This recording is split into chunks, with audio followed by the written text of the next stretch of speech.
Okay.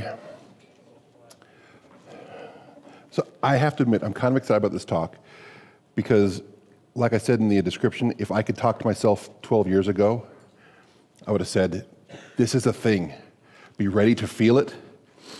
And then I would have grappled with it for a couple of years and not liked myself. And then I've talked to enough therapists that I'm okay with it. Does anyone in here feel like at some point in their life they've felt imposter syndrome? Every day. All right. Okay, so first off, me. This is me. So you can do a recognition. That's black and white. This is color. I'm a husband to 1, dad to 5, fur dad to 2. They're both dogs. I like cats, but I can never eat a whole one. I am neurodivergent. I have ADHD, just like most of you, and I am on the autism spectrum, like many of you. You just might not know it. I'm adopted, which brings another challenge to the imposter syndrome when, and this is a real thing, before you have words as an infant, when your mother, you've come to know her heartbeat and her smell and her sound, and then she gives you away, and you can't say anything about it, you can't express it, all you have is the trauma, you feel like an imposter. You feel like no one loves you. And it's tough. I still feel that today. It's tough. I support minorities in tech. I think we have too many pasty white guys, and I am a pasty white guy. I love LGBTQ people. I think around here they don't get enough love, and I do love them. And all my hugs are free, but you have to ask for them. I will not just hug you. You have to ask. We're going to talk about what is an imposter, what is imposter syndrome, who feels imposter syndrome. Give you a hint, everyone. How do I know if I'm feeling it? How does it manifest? What should I do about imposter syndrome? Who didn't feel imposter syndrome but should have? And this is important. And then stop comparing, congratulate yourself. And here's a disclaimer. I am not a therapist. I am not a psychologist or a psychiatrist. I have spoken with many of these types of people, but I am not. I don't play one on TV. I'm not a doctor. I'm not a lawyer. I'm nothing. I'm just an InfoSec guy. Okay, what is an imposter? This is a definition of what an imposter is. It's someone who's going to be sneaking in, they pretend to be someone they're not, social engineer, or someone, Jason Street going through the bank. He's doing the USB audits. He's an imposter. He's not the IT guy. That's an imposter. He doesn't belong there. But imposter syndrome is a real thing. It is a psychological effect where someone doubts their skills, their talents or accomplishments, and they have a persistent, internalized fear of being exposed as a fraud.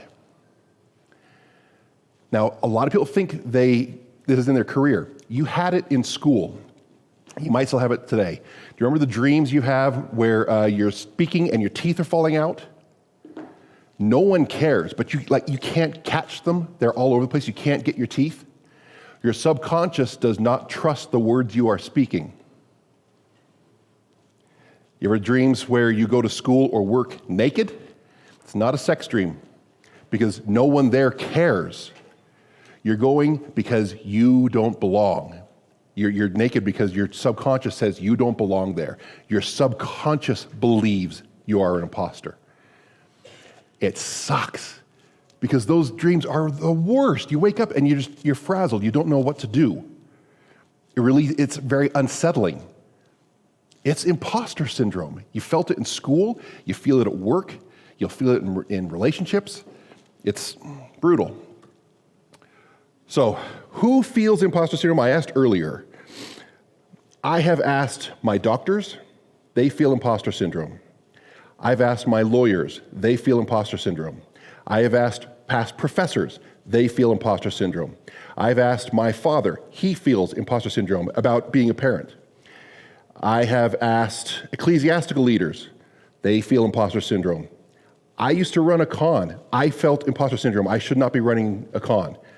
I know Jupiter feels imposter syndrome. I know the entire staff of this con feels imposter syndrome. I know all of you feel imposter syndrome. Did anyone think maybe I should submit a talk to SAINTCON this year, but you didn't? Has anyone ever considered submitting a talk to any con, but hasn't?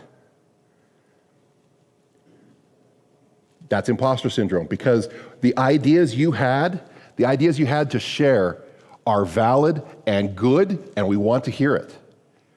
You have experience that you can help others by sharing what you know.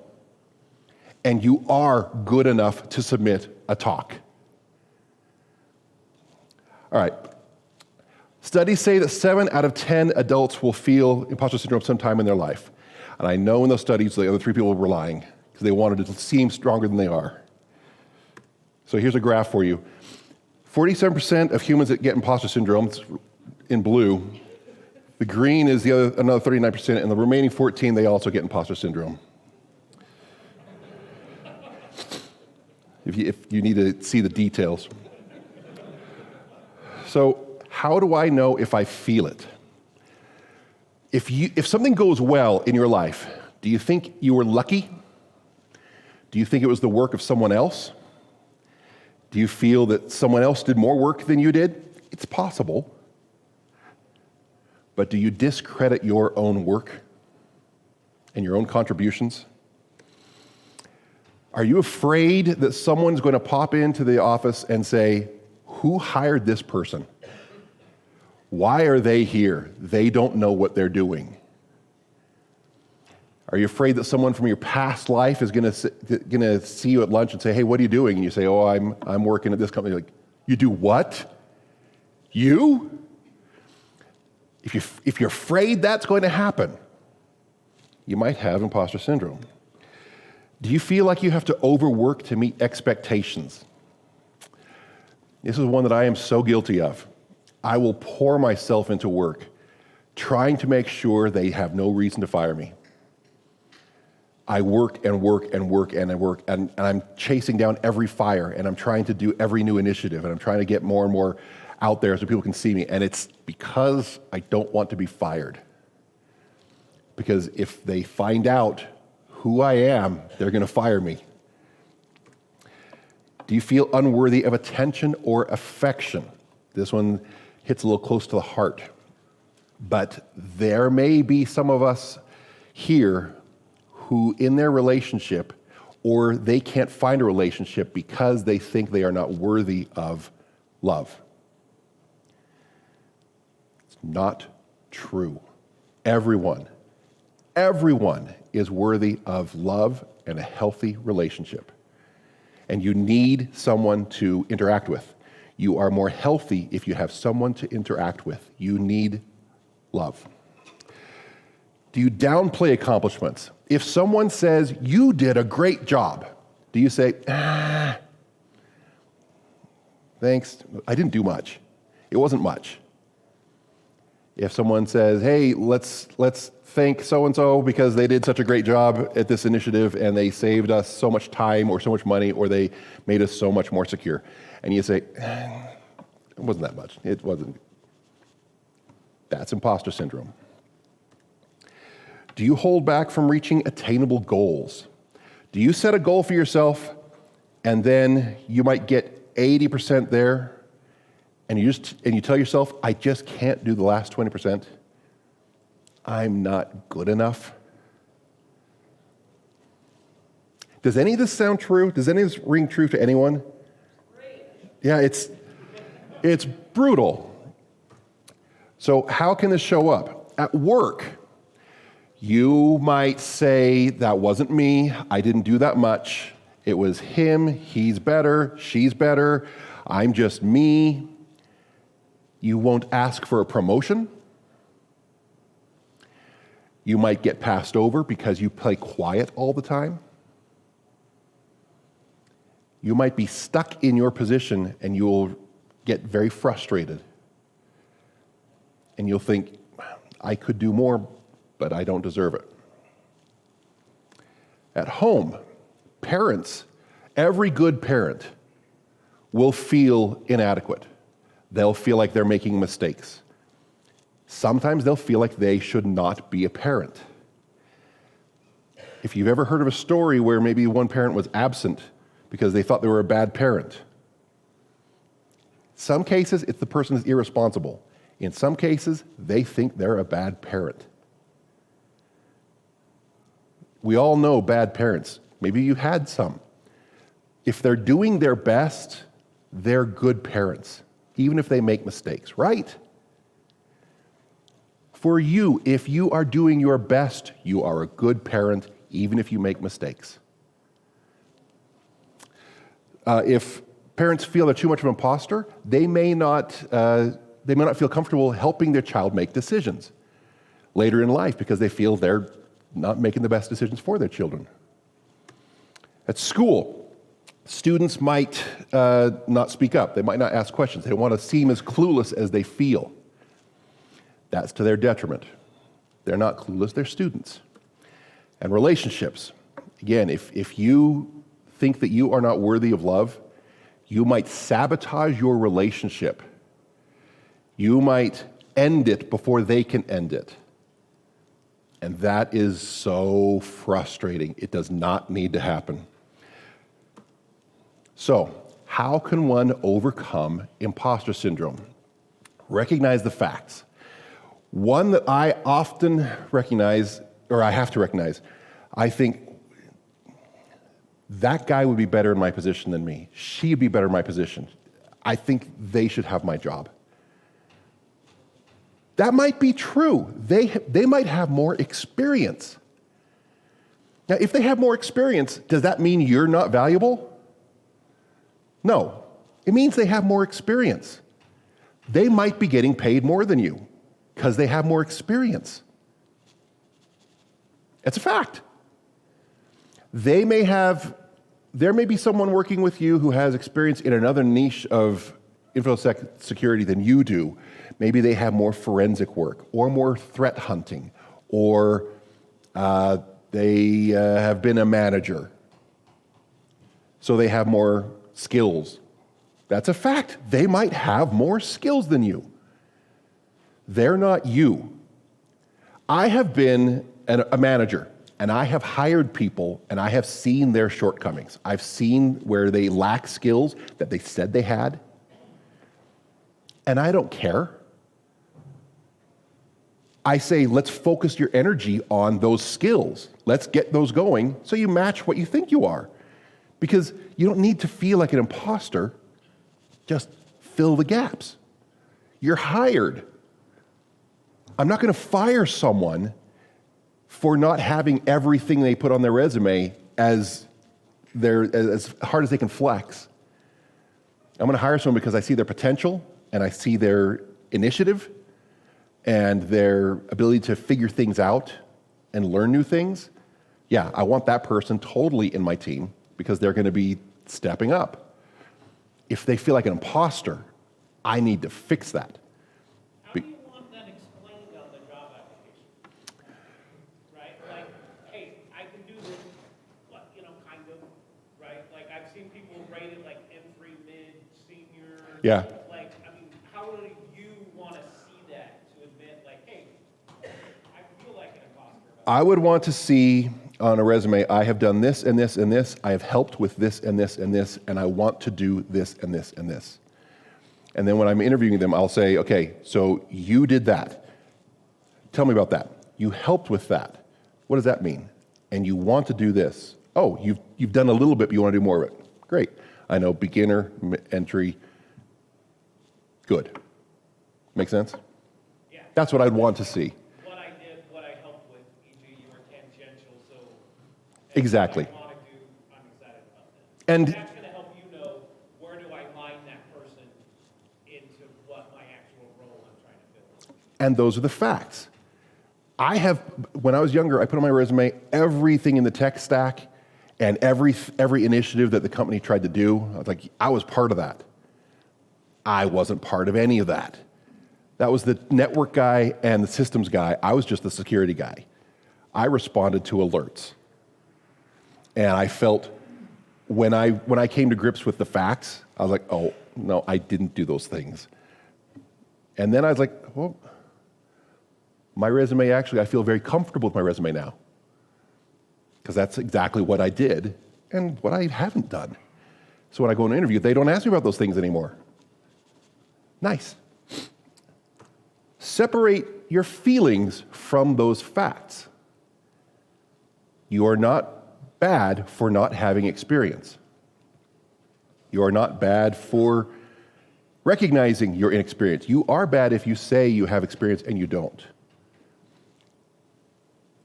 If you're in a relationship and you do something that hurts the other person, that's going to happen. You are going to hurt the people you love. You are going to be hurt by the people you love. If you love them and you guys can talk about it, forgive them. Likewise, if you hurt them, own it. Talk about it, and they can forgive you. You love each other. Don't defend it and don't hide from it and don't pretend like it didn't happen. You deserve to be loved, and so do they. Take note of your accomplishments. If you have a problem with imposter syndrome, get a Post-it note and write down the things you've really done. Recognize what you did. Recognize how you contributed. Recognize how much of a part of this initiative was yours. Was it 50%? Was it 10%? Was it 75%? Was it 99%? Write that down and stick it somewhere on your desk. And then when you're feeling like you don't belong there, look at what you did. No one else did it, you did it. You're totally qualified to be there and be participating with your team because you did that. You contributed that much. Recognize it. Own it. Share with people you trust. Say, I'm trying to overcome my imposter syndrome, and I did this today, and it was good. I did a good job. Imagine saying that to someone. I worked on this and this, and I did it, and it was good, and it contributed to the success of the project. And someone will go, wow, good. How would that feel? Talk to others. Everyone in this room feels imposter syndrome. Everyone out of this room feels imposter syndrome. Talk about it.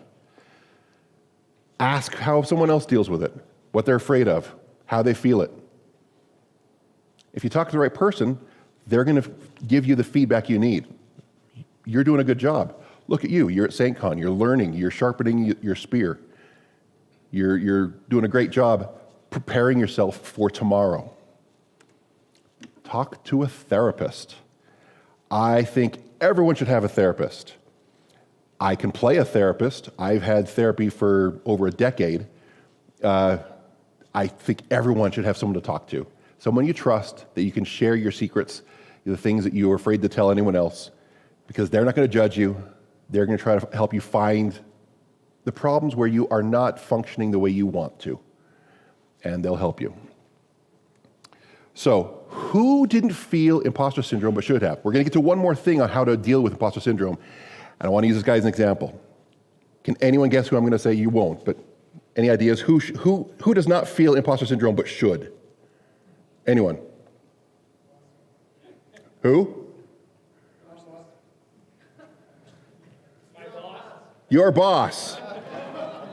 I promise you, your boss does feel imposter syndrome. And if you walked in and said, you don't belong here, they'd have to grapple with that because they believe it. Kanye? Maybe? I mean, Adidas dropped him. Anyway, did anyone see this movie or read this book? This is The Martian. Okay. What did he do?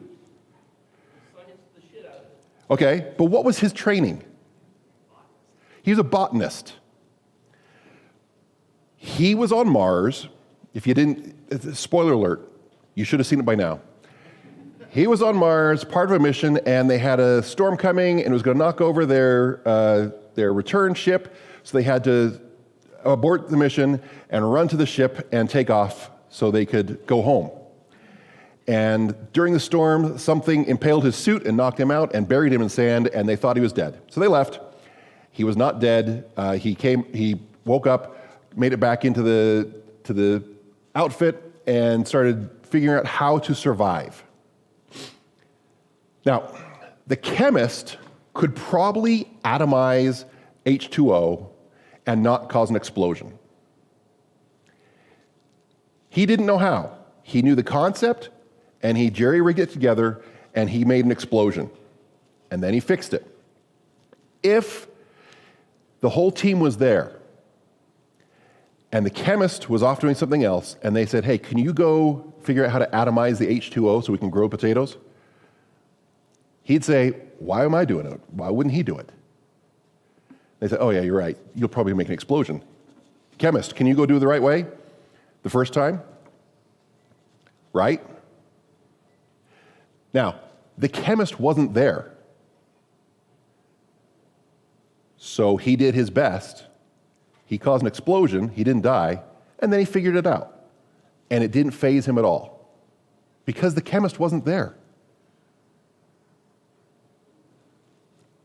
This is the key to imposter syndrome. Stop comparing yourself to other people. Stop comparing yourself to other people. Their background and their history is different than yours. They're in a different position than you are. They have different problems than you do. They have different concerns than you do. They have different fears. They have different priorities. They have a different perspective. They are not you. It is not fair to compare yourself to them for any reason. Even twins are different enough, they should not be compared to one another. They might be similar, but they shouldn't be compared. And they should not compare themselves to one another. Don't believe anything you see on social media from anyone. No one is 100% factual and true on social media. Social media is a highlight reel. It's a highlight reel. It's the best of the best. People don't say, oh my gosh, I suck. I did not tweet when I shut down email for a weekend. I feared for my job because I screwed up so bad. I learned, don't do your work in a bubble. Have someone else check your work. I shut down email for a weekend, and the sales team, enough people have come and gone, they don't remember it, but for a long time, they're like, are you messing with our email again? No, you're just not getting your leads. It's not me. I didn't tweet about that. I felt terrible. I tweeted a whole bunch about Jason and Snow and Deviant, and I tweeted that I'm doing this talk today. But don't believe anything on social media. Don't look at your peers. They're where they are for their reasons, and you are where you are for your reasons. They belong there, and you belong there. You're not better or worse. You are just you, and that is perfect. Don't look at your superiors. They've got more experience than you do. That's why they're your superior. If they're a wizard, if they're a freak of nature and they just breathe InfoSec and they're younger than you and they are your superior, so what? That doesn't mean you don't belong. You belong just as much as they do. Your superior might be younger than you. Okay. Don't look at your juniors. If anyone is there younger than you, don't think you're superior. They're there for a reason, and you're there for a reason. On the resume, they've got their I'm good, I'm best, I'm good, I'm better. Maybe you have more best than they have better. That's great. I promise you both belong. You are a valid contributor. Holy cow. Okay, we're almost done. Don't imagine that anyone is a rock star. No one is a rock star. Everyone has struggled. Everyone has problems. They belong where they are, and you belong where you are. How someone else's success has nothing to do with you. It doesn't take away from you. It doesn't mean you're any less. They can succeed, and you can succeed. They can succeed, and you don't succeed. That's okay. There's nothing wrong with that.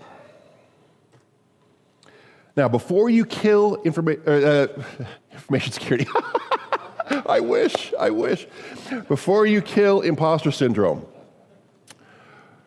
You have to congratulate yourself because recognizing that you don't think you belong says a lot about you. It says that you want to belong. You're afraid of being fired. You're afraid of being exposed as a fraud. You want to be better. Feeling imposter syndrome is a good thing if you can recognize you're feeling it. Pat yourself on the back and then drop it. I don't need to feel this. It's a real thing and it's only to hurt me and I don't need it. I can let go of this because I belong and I am important and I bring value just as much as anyone else. And then go and do what only you can go and do.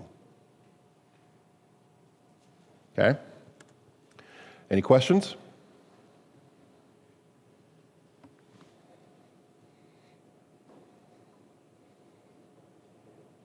Any thoughts?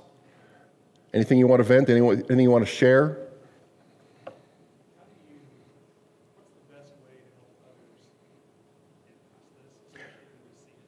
What's the best way to help others get past this, especially when you see that they're struggling? Ask them what they've accomplished. Tell them you can see the imposter syndrome and they don't need to worry about it.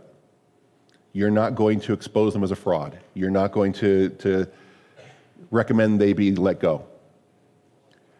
You see the imposter syndrome, and it doesn't belong. They belong. They have value. And talk and ask them, get them to say what they've accomplished, and celebrate that.